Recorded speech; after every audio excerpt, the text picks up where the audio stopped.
Hello, my name is Marielle. Welcome back to another one of my movie reviews. There's no way Christmas will be ruined. John McClane will save the day. Last year, I watched Die Hard for the first time.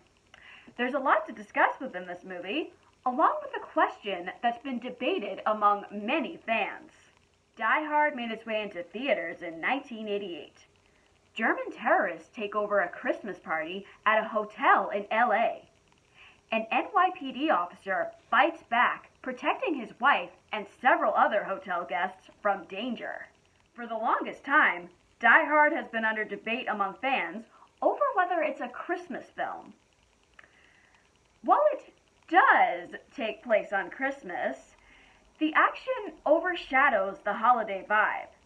An epic action film, Die Hard could have used more characterization and subplots from the overuse of action sequences. In one of his favorite roles of his own, Bruce Willis defines what an action hero is. John McClane does not mess around, running all around the building and devising strategic plans to outwit the terrorists. I was impressed with how Willis connected to the character instead of just following direction of the overuse of action. I did not know that this was the late Alan Rickman's first film role. Rickman was a natural in his portrayal as the evil head terrorist. Originally, Rickman was going to pass on the role. Turns out, the part of Hans gave Rickman the popular hype he needed to get more villainous roles in his career. Die Hard was good at making it an ensemble movie, but it gave too much attention to one specific group. While I liked the characterization of the terrorists and police officers, it became too repetitive. Writers should have developed a more prominent storyline for the trapped partygoers. They deserved a subplot of their own where they managed to get away from the terrorists and try to sneak out of the building. That would have been more exciting to watch. Doing this would have given Holly, played by Bonnie Bedelia, a more substantial role. Thankfully, the writers made Holly a headstrong person, but we didn't get enough of that. Aside from only a couple of scenes where she stands up to the terrorists, Holly is mainly here for this drawn-out marriage problems trope with John. We've seen it before in most films. The film was overloaded with action sequences. John McTiernan focused too much on this area. Action sequences were well choreographed, and he did put in an equal mixture of characterization. McTiernan let his actors improvise and create spontaneous moments.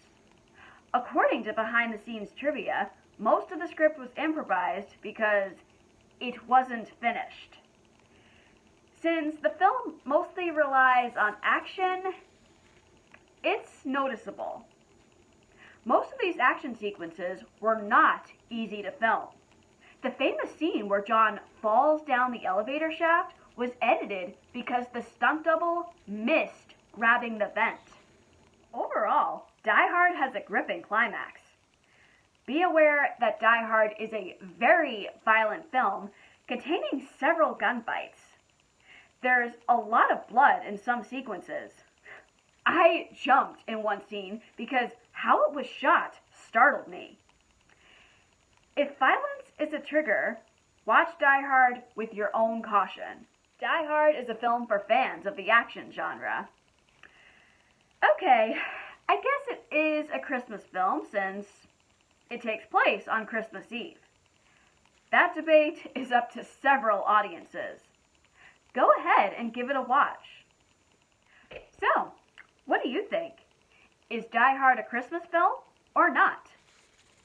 Tune in to Friday because I'll be reviewing a film that deserves way more hype.